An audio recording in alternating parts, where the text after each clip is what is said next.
एक बार की बात है, दिल्ली की सुनसान रात में एक लड़का अपनी बाइक से घर लौट रहा था। लेकिन उसे नहीं पता था कि उस रात उसकी मुलाकात किसी इंसान से नहीं, बल्कि एक ऐसी आत्मा से होने वाली है जो आज भी अपने आखिरी सफर पर भटक रही है। रात के लगभग 2 बजे थे। दिल्ली की सड़कों पर सन्नाटा पसरा हुआ था। अमन अपनी बाइक से घर लौट रहा था।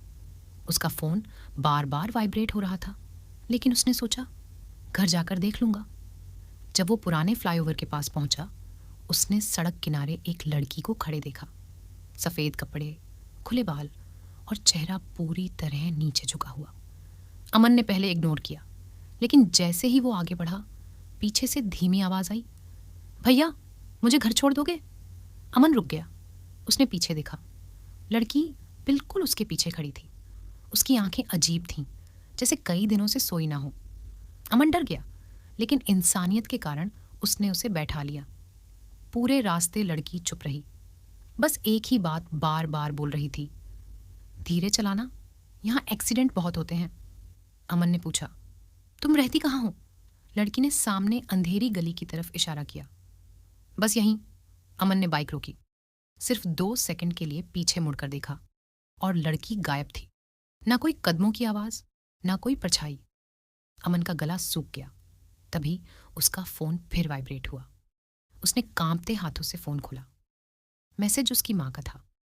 बेटा, न्यूज में दिखा रहे हैं उस फ्लाईओवर पर आज रात फिर वही लड़की दिखी जिसकी 3 साल पहले एक्सीडेंट में मौत हो गई थी। अमन के हाथ सुन्न पड़ गए, लेकिन असली डर अभी बाकी था। उसकी बाइक के पीछे वाले शीशे में वो लड़की अब भी बैठी हुई मुस्कुरा रही थी। अमन का दिल इतनी तेज धड़क रहा था कि उसे अपनी सांसें तक सुनाई दे रही थीं। उसने डरते हुए धीरे धीरे पीछे मुड़कर देखा, लेकिन पीछे कोई नहीं था। सड़क खाली थी। हवा अचानक बहुत ठंडी हो गई थी।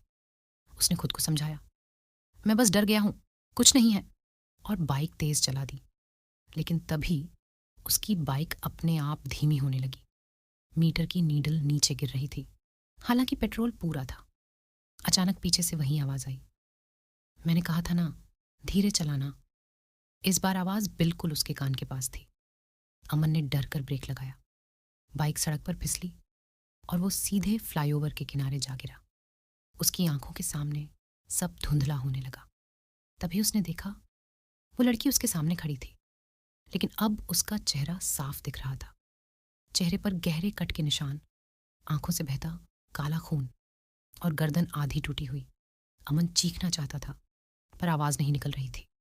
लड़की धीरे धीरे उसके पास आई और फुसफुसाकर बोली, उस रात किसी ने मेरी मदद नहीं की थी।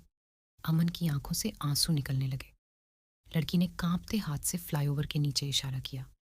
वहां एक टूटी हुई पुरानी कार पड़ी थी, जिस पर अब भी सूखे खून के निशान थे। सब मुझे देखकर चले गए, कोई नहीं रुका। उसकी आवाज अब रोने लगी थी। अमन डर और दया के बीच फंस चुका था। उसने हिम्मत करके पूछा, तुम चाहती क्या हो? लड़की धीरे से मुस्कुराई, और वही मुस्कान सबसे डरावनी थी। बस किसी को मेरे साथ छोड़ना नहीं चाहती। इतना कहते ही अचानक उसके हाथ ने अमन की कलाई पकड़ ली। उसका हाथ बर्फ से भी ज्यादा ठंडा था। अमन को लगा जैसे कोई उसे नीचे खींच रहा हो। उसकी सांस रुकने लगी। तभी दूर से ट्रक की तेज हेडलाइट्स दिखाई दी। हॉर्न की आवाज से अमन की आंख खुली। वो सड़क किनारे पड़ा था। कुछ लोग उसे घेर कर खड़े थे। भाई, तुम ठीक हो? तुम अकेले यहाँ क्या कर रहे थे? अमन ने कांपते हुए पीछे देखा। फ्लाईओवर पूरी तरह खाली था, लेकिन सड़क किनारे धूल में एक लड़की के पैरों के निशान साफ बने हुए थे, और उनके ठीक पास अमन की बाइक के पीछे की सीट पर उंगलियों के खून भरे निशान अब भी ताजा थे। उस रात के बाद अमन ने कभी उस रास्ते से सफर नहीं किया, लेकिन कहते हैं आज भी रात के 2 बजे उस फ्लाईओवर पर एक लड़की लिफ्ट मांगती दिखाई देती है, और जो भी उसे पीछे बैठा लेता है वो कभी पहले जैसा वापस नहीं आता।